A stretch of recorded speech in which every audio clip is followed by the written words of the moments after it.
Topic number 1 शुरू थाय छे पद्धति प्रविधि અને પ્રયુક્તિ। આમની વચ્ચે શું તફાવત છે? આ પદ્ધતિ શાસ્ત્રનો પાયો કહેવાય સાહેબ। અહીંથી તો ભણવાની શરૂઆત કરવાની હોય છે, બરાબર? તો સાહેબ પહેલા વહેલા એ ભણીશું કે પદ્ધતિ એટલે શું। તો પદ્ધતિને ઇંગ્લિશમાં આપણે મેથડ તરીકે ઓળખીએ છીએ સાહેબ। આમાં છે ને માત્ર મૌલિકતા કવર કરવાની છે। આજના લેક્ચર જોયા પછી બધામાં એક મૌલિકતા જન્મી જશે, એ મૌલિકતાનો ઉપયોગ કરવાનો છે। પદ્ધતિને ઇંગ્લિશમાં મેથડ કહે છે અને પદ્ધતિને મુખ્ય બે ભાગમાં વિભાજિત કર્યું છે, એક સામાન્ય અને એક વિશિષ્ટ, બરાબર? વિશિષ્ટ પદ્ધતિની અંદર તમે જોવા જાશો તો વિશિષ્ટ પદ્ધતિમાં 4 પદ્ધતિનો સમાવેશ થાય। તું પાસા પરથી યાદ રાખી શકાય સાહેબ। આજે તમને પદ્ધતિ શાસ્ત્ર આવી રીતે બોર્ડ વર્ક સાથે જોવા મળશે, બરાબર? આ આપણે છે ને મેન્સમાં લખવાનું છે, એટલે લખવાનું હોય તો લખવું કેમ એ મારે તમને સમજાવવું પડે। પછી હું પીપીટી બનાવીને આવું અને લીટા કરું તો હું સારો લાગુ? હે, મને કહો તો પીપીટી બનાવીને આવું, મને એવી ખબર પડે તમે શિક્ષક બનવાના છો તો તમે કેવા શિક્ષક બનશો? મને કમેન્ટ કરો। તમે પીપીટી રીડર બનવા માંગો છો કે બોર્ડ વર્ક કરી શકાય એટલે કે બ્લેક બોર્ડ ટીચર બનવું છે તમારે? મને કહો તો તમારે બ્લેક બોર્ડ ટીચર બનવું છે કે પીપીટી રીડર બનવું છે? ઘણા શિક્ષકને આ જ આવડતું હોય, પીપીટી વાઇસ કરે, આમ હતું તેમ હતું ફલાણું હતું ઢેકણું હતું। તો તમારે કેવું બનવું છે મને કમેન્ટ કરો। આ છે ને સાહેબ આ પણ પદ્ધતિ શાસ્ત્ર જ છે કે ભાઈ પદ્ધતિ શિક્ષકની કેવી હોવી જોઈએ। બ્લેક બોર્ડ સાથે એટલે કે બોર્ડ વર્ક કરીને ભણાવવા જોઈએ, ખાલી પીપીટીમાં લીટા સાહેબ આ પણ પદ્ધતિ શાસ્ત્રનો જ હિસ્સો ગણાય છે। બીજું, શિક્ષક તરીકે જ્યારે તમે ભણાવો છો ત્યારે કેવા શબ્દોનો પ્રયોગ ન કરવો? શબ્દનો પ્રયોગ ન કરવો, કયા કયા શબ્દોનો પ્રયોગ એક શિક્ષક તરીકે નહીં કરવાનો?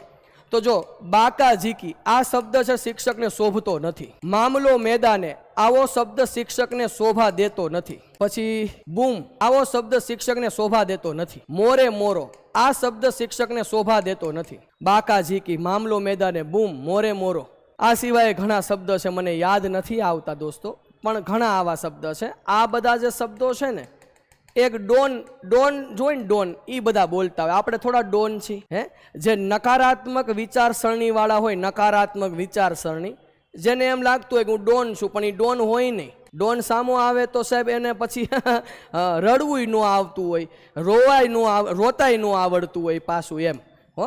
હા, એટલે નકારાત્મક વિચારસરણી જો શિક્ષકમાં હોય તો આવા શબ્દોનો પ્રયોગ કરવાનો, બાકી સાહેબ આ શિક્ષકને શોભતું જ નથી। અત્યાર સુધી મારા લેક્ચરમાં હું ક્યારે આવા શબ્દ હું વાપરા જ નથી મેં। હા, હું બોલતો હોય પરસેવાની સાહિતી, જે લોકો ઈરાદા લખે છે એના મંઝિલના પાના કોરે ન હોય। અને પીપીટી રીડર કરતા બ્લેક બોર્ડ ટીચર બનજો, બરાબર? આ પદ્ધતિ શાસ્ત્રની આ શરૂઆત થઈ ચૂકી છે। આપણી પદ્ધતિ કેવી હોવી જોઈએ ભણાવવાની એની મેં તમને વાત કરી। બીજી વસ્તુ કે સાહેબ આપણે પોતે 100 માંથી 100 માર્ક્સ લાવીએ તો સાહેબ આપણે શિક્ષક ન કહેવાય। તમે જ પોતાના ગુણગાન ગાયા રાખો કે મારી જેવું હોશિયાર કોઈ નહીં, મારે મારા વિષયમાં 100 માંથી 100 આવ્યા, હું કેટલો હોશિયાર છું, આખા ગુજરાતના તમામ શિક્ષકો મેં જ બનાવ્યા છે, તમામ શિક્ષકો મેં જ બનાવ્યા, આખા ગુજરાતમાં જેટલા શિક્ષકો છે ને એ મેં બનાવ્યા। અરે ઘરે જા, ઘરે આવ્યો જા ભાત, મેં બનાવ્યા મંડાણીશ। તેમાં 100 માંથી 100 માર્ક્સ, 100 માંથી દોસ્તો તમારે કદાચ 50-60 આવે ને તો હાલે, પણ તમારો વિદ્યાર્થી ઠોઠડો હોય તો ન હાલે। તમારે વિદ્યાર્થીને 100 માં 100 માર્ક્સ આવવા જોઈએ। તમારા વિદ્યાર્થીને કેટલા માર્ક્સ આવવા જોઈએ? 100 માંથી 100 માર્ક્સ તમારા વિદ્યાર્થીને આવવા જોઈએ હે। શિક્ષક એમ કે હું 100 માં 100 લાવ્યો પણ એનો વિદ્યાર્થી પછી 100 માંથી 65 લઈને આવે તો એ ખરેખર સારો શિક્ષક નથી, આવું સાબિત થાય હે।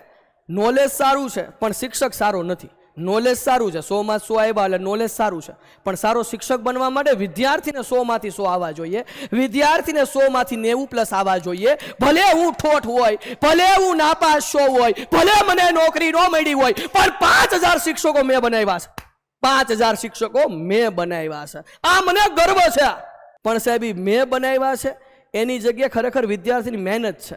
અને મેન વસ્તુ કે સાહેબ જે વિદ્યાર્થી આપણે ભણાવીએ છીએ ને એની અંદર આપણે સાહેબ આમ ડૂબી જઈએ છીએ, એની અંદર સાહેબ આપણે એવા રૈચા પૈચા થઈએ છીએ, એ વિદ્યાર્થીની બધી તકલીફ આપણી તકલીફ વિચારીએ છીએ ત્યારે જઈને આપણે પોતે ઠોઠ હોઈએ છીએ।